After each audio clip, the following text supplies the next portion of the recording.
Hello, welcome to another live stream here. So I'm going to talk today about augmented triads,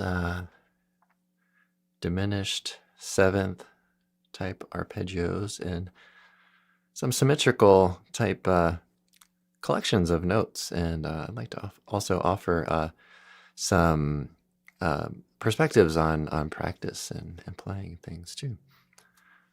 All right, good morning, Christopher. Thanks for joining. How's it going?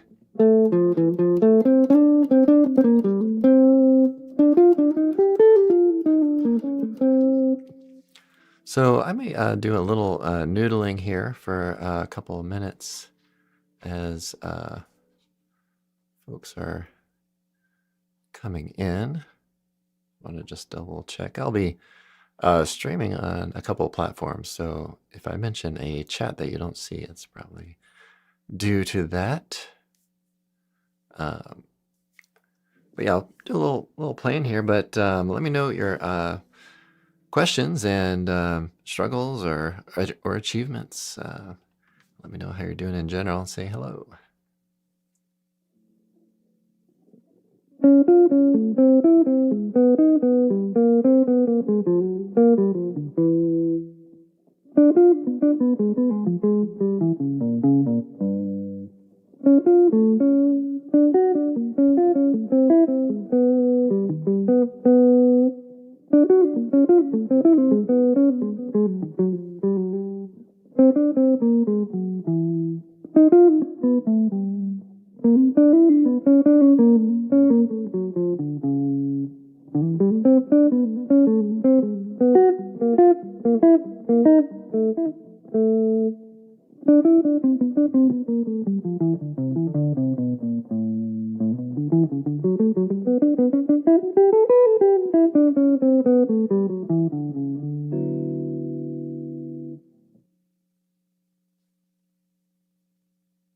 Mic's off, sorry. So one thing I'd like to talk about a little bit today is perspectives on practice, perspectives on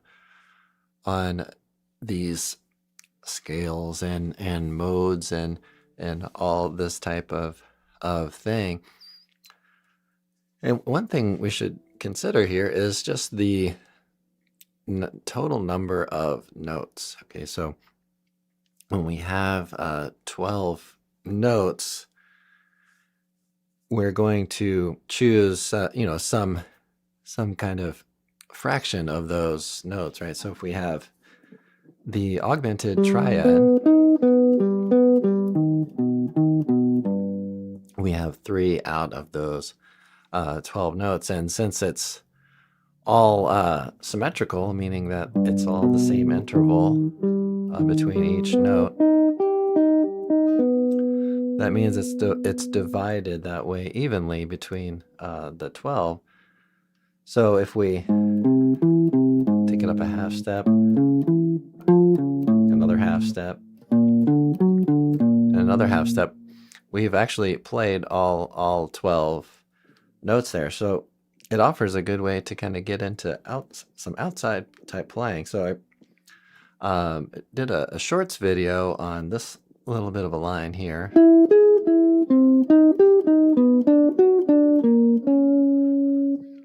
So that offers you a space to really get into chromatic type playing and outside type playing, right? Because if I take this augmented triad here, so let's say I'm playing C augmented, I'm starting on E, G sharp, E, C.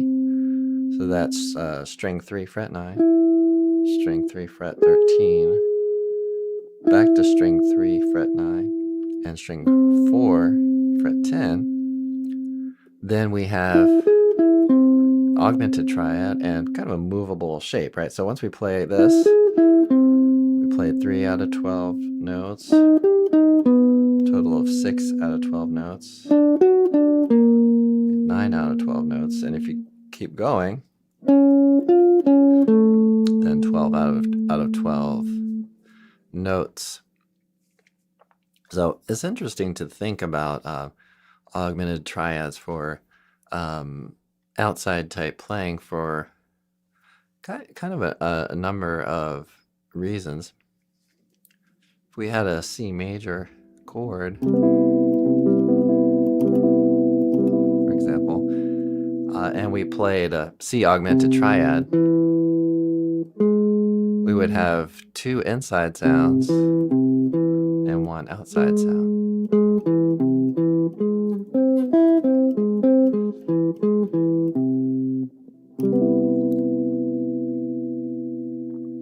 Now, if we had, let's say, D flat augmented triad, we're going to have 2 outside sounds and 1 fairly inside consonant sound.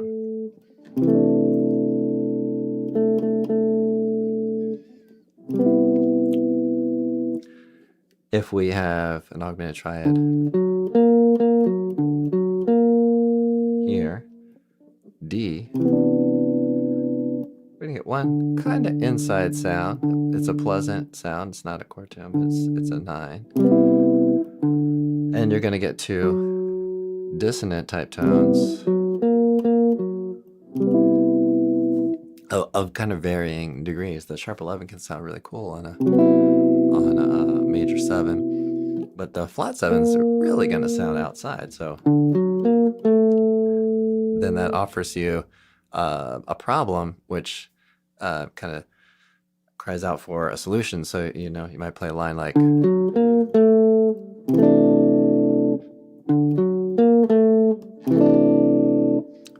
right, and then you just take maybe one more, the E flat augmented triad. You're going to get an outside sound here, inside, right? So that's a challenge I like to offer folks, is to take a triad like an augmented triad and try to spell out how it relates to a chord. Is the note that you're currently playing, is it a root note, third, fifth, or whatever, and kind of get used to hearing really all 12 notes on any given chord. And so I'd highly recommend using backing tracks and things like that. Okay. Costas Gamer, thanks for joining. Family is musicians and grandfather has a guild. Awesome. Yeah. One of the very first guitars I ever played was a guild, steel string. Thanks for joining in. So I'd encourage you all to try out the augmented triad and see if you can play it. It's really kind of outside and in general, and I'll give some reasons for that. Let's survey through the major scale. I did a podcast talk about this. Say we're in C major, and we're thinking in the key of C major, obviously. If we survey through the triads for that, we'll find that we don't have any augmented triads, right? So the augmented triad automatically kind of starts to push you outside of the major scale harmony, right? Now we do have a diminished triad.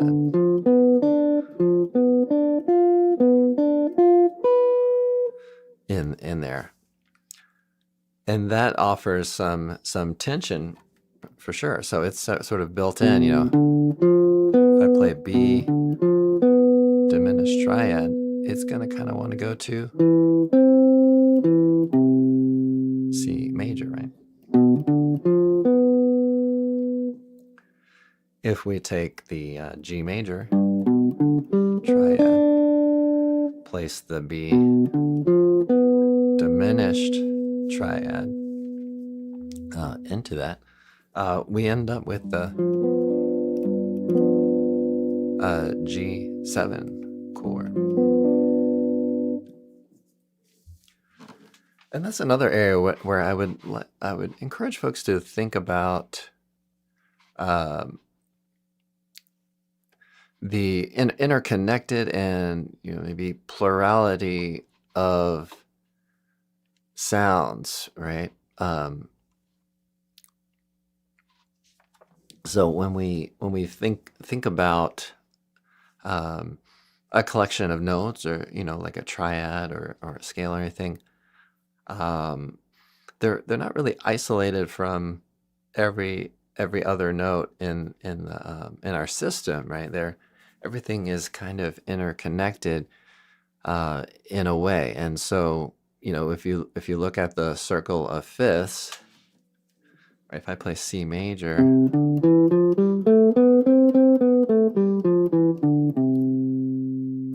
and then I play in F, I play an F major scale.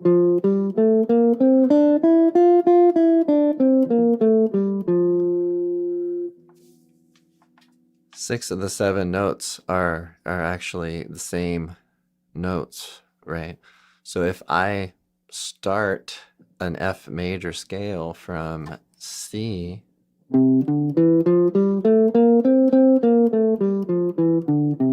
I need to include that B flat. So the really only note difference is B natural of the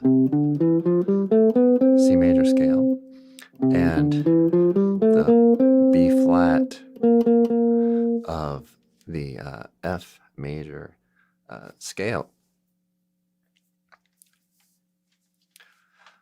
So I would encourage folks out there to explore one of two things when it comes to modes and key centers and all that. Play the modes relative, but also play the modes parallel, right? So see how many, so I think most folks are kind of familiar with the idea of playing C major and then D Dorian, right? And then E Phrygian and F Lydian and so on, like that, right? And if you aren't familiar with that, try that and work that out, and make sure that you can hear the chord that goes along with it or that's associated with it. So like a D minor for D Dorian, or E minor for E Phrygian. Want to get inside of the sound there. All right, Sandro, thanks for joining. Please, Samba, Brazil, play. Oh, yeah, I might do a little play in here as we go.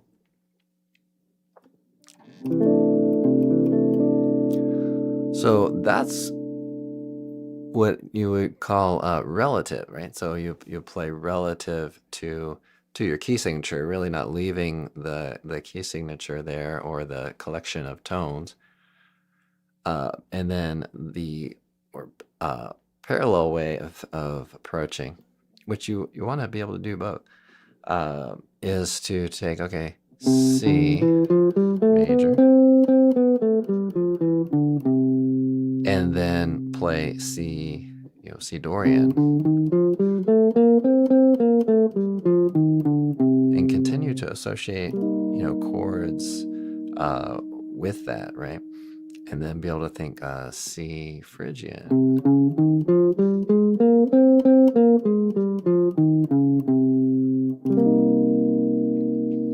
Right, and so on like that. C Lydian.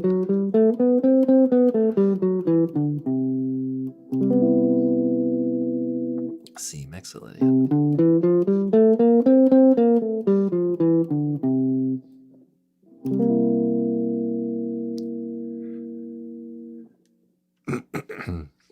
C aeolian.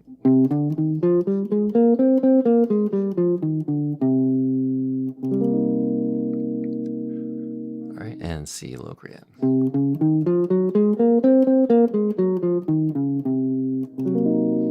And associate a chord with each of these, right? So a couple things just to throw out there in your practice sessions is to think in key, especially if you're working with a particular standard, kind of understand the key, understand even just the basics of the progressions, the 5 to 1, gain some understanding of closely related keys in the circle of fifths. So oftentimes tunes will visit those areas, just like I mentioned earlier with the B flat, going to F. If you're in a tune that's in C, it might at some point go to F. It might at some point draw from G as well. So, right. So those are some things to consider. All right, Christopher says I have a chord chart that shows all the major and minor chords in each major key, but I just noticed now that there is no F key or D minor. That chart shows all the major minor chords. Major key. Yeah, well, yeah, I'd have to see it, but yeah, you want to work with the circle of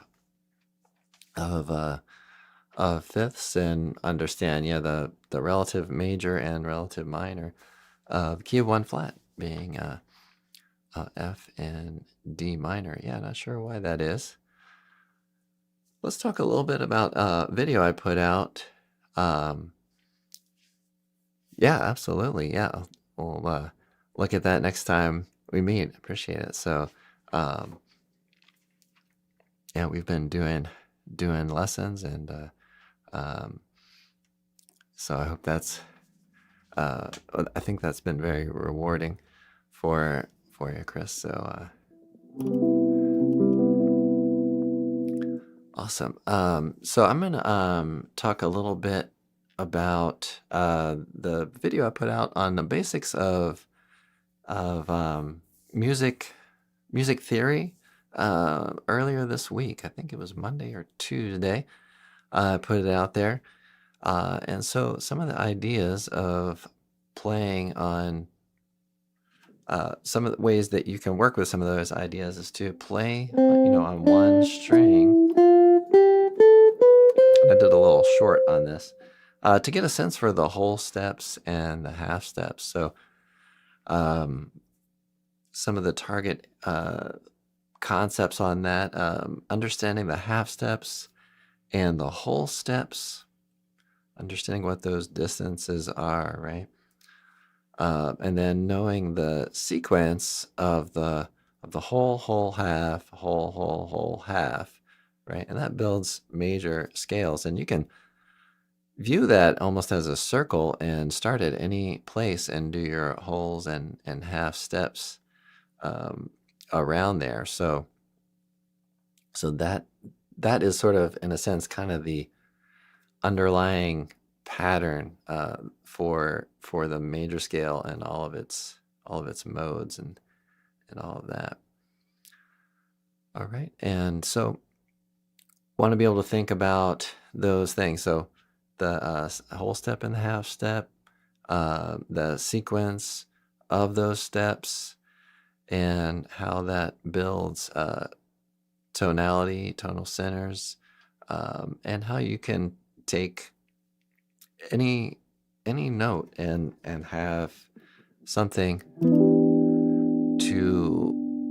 to compare it to. So you want to kind of use your ear, use a looper or a backing track or something, and then play and really get inside the sound of each of those notes. Really try to hear each one of those notes on the chord. All right, so let's talk a little bit more about the augmented triad. I think I talked in the podcast recently about where we do end up finding the augmented triad. So we have a few situations. If you take A minor and kind of explore that a little bit.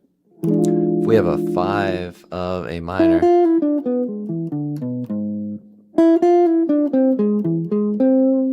then we can build out an augmented triad in there. So that's kind of a...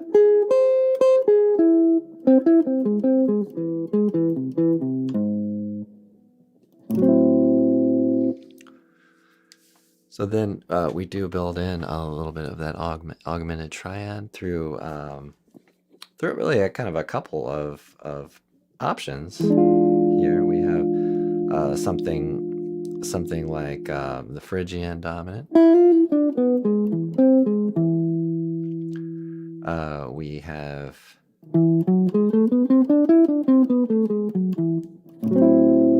the fifth mode of melodic minor, so that can offer us that same kind of thing. Then we also have kind of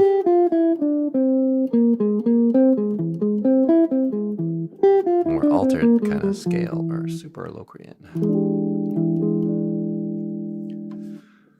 type thing. So those are some nice options for the augmented triad. All right. So understanding key areas, key centers, secondary dominants, those are all some goals I would get folks to get into. I think from what I hear, a lot of folks, and tell me your experience, really kind of get into these modes, and maybe they're lacking like the context of tonality. And you want to, maybe consider a few things, when you think about a mode in the context of a standard jazz tune. You're going to be using maybe mode names as more of like a shorthand for spelling out chord scales. Like, so if I'm, thinking, okay, I'm in the key of C, I've got this E minor chord. Am I gonna say or think, flat 2, flat 3, 4, natural 5, flat 6, flat 7, right? Or do I just say Phrygian, right? So some things to kind of consider there. I'm going to do a little more playing, but I welcome your questions, and I'd love to hear what your struggles may be here, or your successes as well, and maybe perspectives on how you approach practice and playing.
Okay, doing a little noodling there on Blue Bossa, and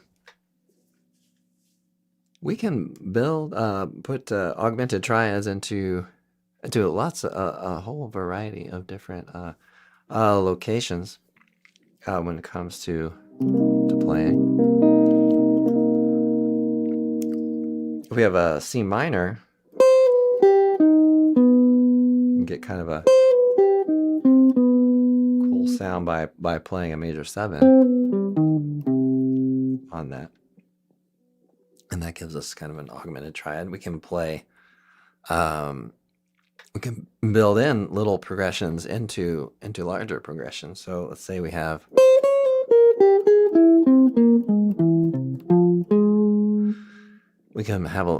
maybe a C augmented triad going to the 4 chord.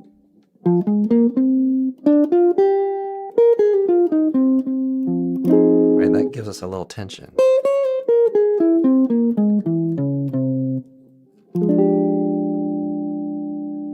To build out from. As we play a 2/5, we can focus our attention on the 5 and play augmented triad there. And we can step inside and outside of it too. We can play like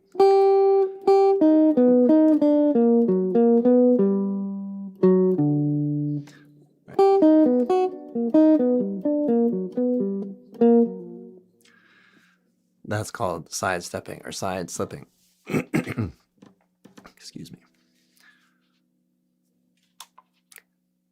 Has anybody played Blue Bossa? How are we doing on that tune? That's a great classic tune, a Joe Henderson kind of favorite tune, I think. So check him out. His recordings, he really kind of stretches out on that. It's pretty cool. Christopher, great lesson. Thanks. These are great insights in approaching chords and how the different modes provide different flares. Yeah, absolutely. So yeah, everything, in the context of a harmony, it's really, really important because otherwise it doesn't have the context, right? So when you're in key of C, you can play any of the 7 notes, and how those 7 notes interact with the chords will be different based on what the chord is, right? So there's a great exercise right there, is just to maybe with a looper pedal, spend some time with each one of the chords of the major scale and get your ear digging into, okay, where are the consonances and dissonances on this particular tone. All right, let's see. I'll mention here. See if I can find my things here. Let's see. Please like and subscribe if you haven't already. Helps out the channel. If you're rewatching, leave a comment. Let me know how you're doing. Let me know if some of these insights help you, or let me know if there are any things you'd like to add. Folks in the community here of YouTube might gain from your comments. So I welcome your comments. I've been trying to make efforts to comment around around YouTube, which I don't often do, but I'm trying to make an effort to be supportive of some channels that I like and enjoy. So so I welcome you, even if you are a quite accomplished guitarist or a guitarist of any level. All here to support one another.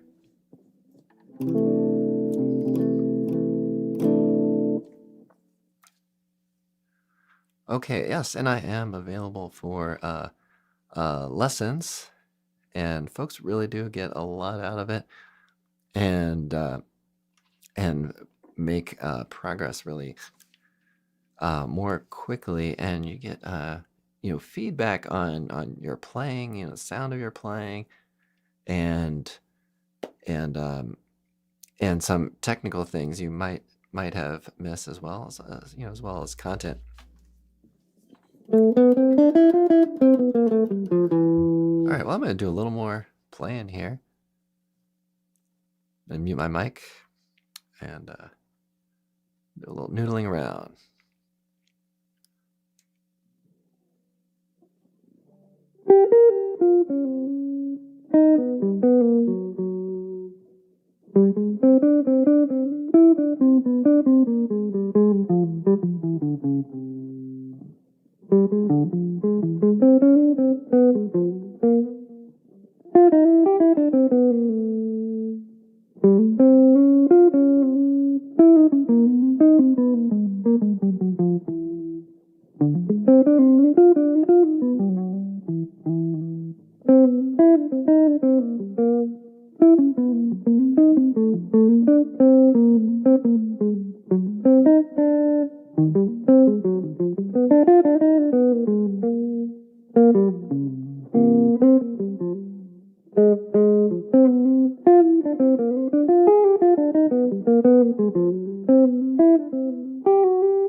Okay, so playing around a little bit there with that sort of the inside and outside sounds, and sort of the really interesting kind of thing of the augmented triad, offering just different shades of consonance and dissonance on any given sound.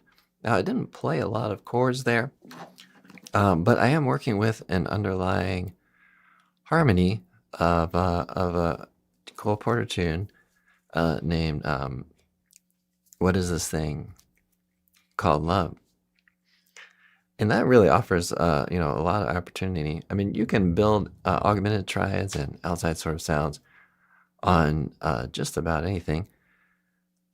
It's all dependent on what maybe what your personal taste is for consonants, and dissonance, and maybe in some respect, how open your ear has become to hearing different dissonances and consonances. And that's why I really suggest that you get in deep with the basic chord sounds and hearing all 12 notes.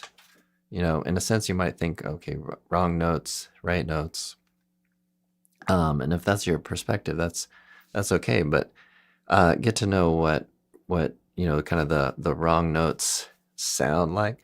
So if you're trying to avoid those, then you kind of know that that sound. Your ear is familiar with that sound. For me personally, I really like the concept and the idea and the sound of being free to play any of the 12 notes on any given sound. But anyway, back to what I was talking about here. So, get into C major, C dominant, C minor, right? C minor 7 flat 5, C diminished. Taking those basic chord qualities and getting to know them, getting to know the consonances and dissonances, and hearing all 12 notes on each one of those, and then doing those in all the 12 areas here.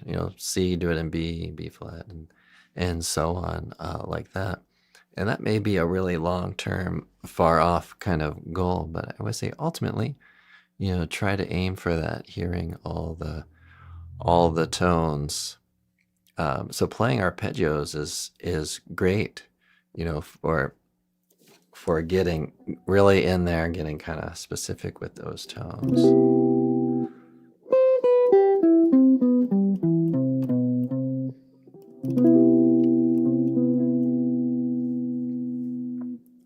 Right. So, but again, kind of the theme of this talk today, sort of the interconnectedness of various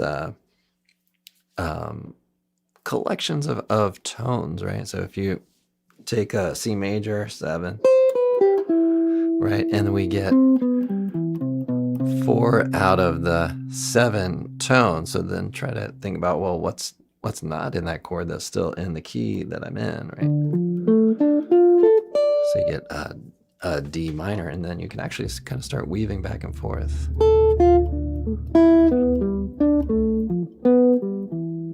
Between those two.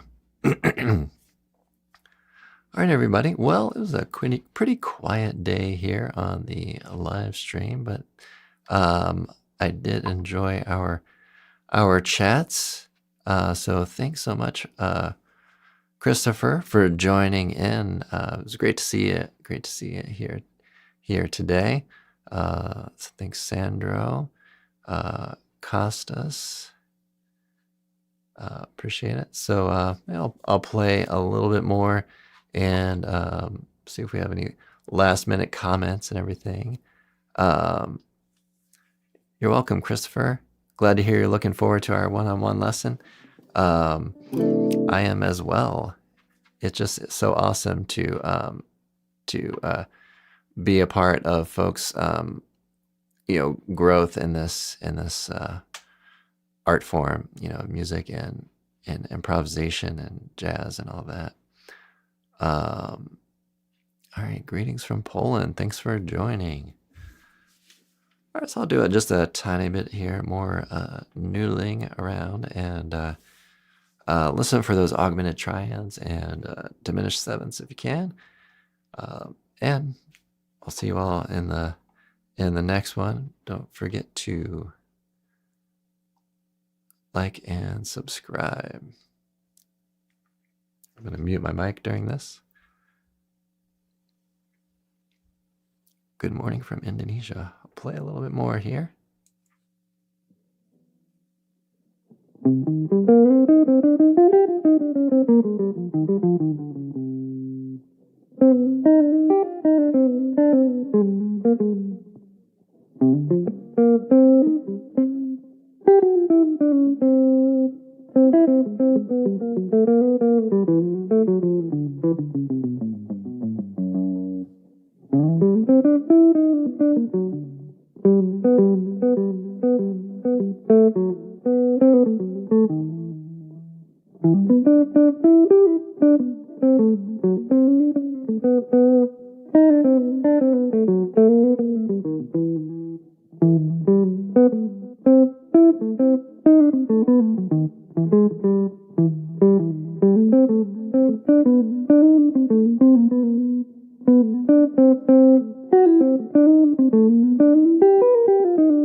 everybody. One last few thoughts. Have fun with it. Have fun playing. Enjoy practicing. Work on small little bits of information. Try things, play things, experiment. Identify weaknesses in a line that you play, and go and kind of fix it, and then see if you can try your line again. Maybe record yourself, go back and refine, noodle around and identify something that catches your ear, and then think, hey, I really like that sound. I really want to keep that in my playing. I want to develop that. Take that line, transcribe it, play it, and work at it. Try to explore. I really love the concept of Pat Martino, who talks about thinking of it as kind of a toy in a sense. I think that was his perspective on it. And correct me if I'm wrong in that, but from what I've seen, pick it apart, explore it, have fun. Remember, these note collections are generally not exclusive or isolated or sort of an island. They're sort of part of a bigger thing, sort of a larger network of tones. And it's really important to have context of harmony. So in modern music, that is kind of the thing that we work with and deal with, right? So think about your note collections, think about the number of notes you're working with, and so on like that. All right, everybody. Again, like and subscribe. Take a lesson. I will see you all in the next one. Have a great practice session.